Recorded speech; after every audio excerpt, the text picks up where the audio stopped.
ప్రభునందు ప్రియ దేవుని పిల్లలకు మన ప్రభు అయిన యేసుక్రీస్తు వారి యొక్క నామములో మీ అందరికీ కూడా వందనాలు తెలియజేస్తున్నాను. మరి ప్రియమైన దేవుని బిడ్డలారా, ప్రతి దినము కూడా దేవుడు మనల్ని ప్రేమించి చక్కని వాగ్దానాలని మన కుటుంబాలను బలపరచడం కొరకై ఆయన మాటను వాక్ కింద మనకి ఇస్తూ ఉండగా, ఈ మాటలు వింటున్న వారందరూ కూడా దీవించబడాలన్నదే, ఈ మాటల ద్వారాగా మీ కుటుంబాలు ఆదరించబడాలన్నదే దేవుని యొక్క ఉద్దేశం. కనుక రండి, దేవుడి ఉదయకాలం వేళలో మనకి ఇస్తున్న మాటని చదువుకుందాం. యెహెజ్కేలు గ్రంథము 37వ అధ్యాయము 5వ వచనం చదువుకుందాం. మీరు బ్రతుకున్నట్లు మీలోకి జీవాత్మను రప్పించుచున్నాను అని ఉదయకాల మేళలో దేవుని వాక్కు మనకు వస్తూ ఉన్నది. మీరు బ్రతుకున్నట్లు మీలోకి జీవాత్మని దేవుడు పంపిస్తానని మాట్లాడుతూ ఉన్నాడు. ఈ రోజు వరకు, ఈ క్షణం వరకు, ఈ గడియ వరకు ఎటువంటి పరిస్థితి చేత నువ్వు ఉండి ఉన్నావో, ఎటువంటి ఆర్థిక సంక్షోభం చేత నువ్వు నలిగిపోతూ ఉన్నావో, నెమ్మది లేని స్థితిలో నువ్వు ఉన్నావేమో కానీ దేవుడు సర్వశక్తిమంతుడని, ఎండిన ఎముకలకు కూడా జీవమునివ్వగలిగిన వాడని మరి ఒకసారి ఉదయకాలం మేళలో తెలియజేస్తున్నాడు.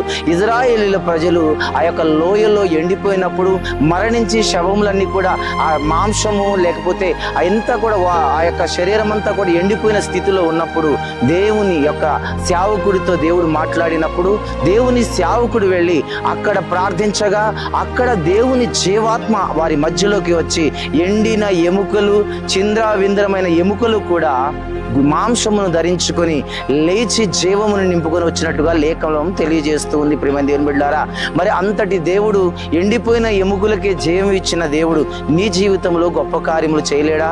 అద్భుతాలు చేయలేడా? నువ్వు నీలో జీవాత్మను నింపి నీ యొక్క స్థితిని మార్చాలని దేవుడు ఆశపడుతున్నాడు. ఇదిగో మీలోకి జీవాత్మను నింపి బ్రతుకున్నట్లు నేను చేసేదని దేవుడు మాట్లాడుతున్నాడు. నీ స్థితిని చూసి బాధపడకు, నీకున్న పరిస్థితులు బట్టి ఆందోళన చెందకు. దేవుడు ఎందుకంటే ఏదైనా సరే చేయగలిగిన దేవుడు, సమస్తము సాధ్యమైన దేవుడే. ఈ ఉదయకాల మేళలో నీతో మాట్లాడుతున్నాడు. ఎండిపోయాను అనుకుంటున్నావేమో, నా బ్రతుకు మారదనుకుంటున్నావేమో, నా స్థితి ఇంతే అనుకుంటున్నావేమో, దేవుడు నూతన పరచడానికి ఈ మాట నీకు ఇస్తూ ఉన్నాడు. కనుక ఏ పరిస్థితుల్లో ఉండి మాటలు వింటున్నావో, నీ జీవితంలో దేవుడు ఆశ్చర్యమైన కార్యములు జరిగించి ఎండిన ఎముకలకు జీవం ఇచ్చినట్లుగా ఎండిపోయిన నీ స్థితిని మరలా పునఃప్రారంభించి నూతనమైన జీవాత్మను నీలో నింపి అత్యధికమైన కృపతో నిన్ను ఆశీర్వదించను గాక. ప్రార్థన చేసుకుందాం, కళ్ళు మూసుకుందాం. మహాపరిశుద్ధుడైన తండ్రి, ప్రేమ కలిగిన వాడని స్తోత్రాలు, స్తుతులు నాయన. ఇదిగో ఈ ఉదయకాల మేళలో ప్రభు తండ్రి నాయన, ఇదిగో జీవాత్మను మీలో నింపుచున్నానని మీరు మాట్లాడిన మాటను బట్టి స్తోత్రాలు ప్రభు. మీరు బ్రతుకున్నట్లు నేను చేసేదని చెప్పిన మాటను బట్టి ప్రభుని స్తోత్రాలు.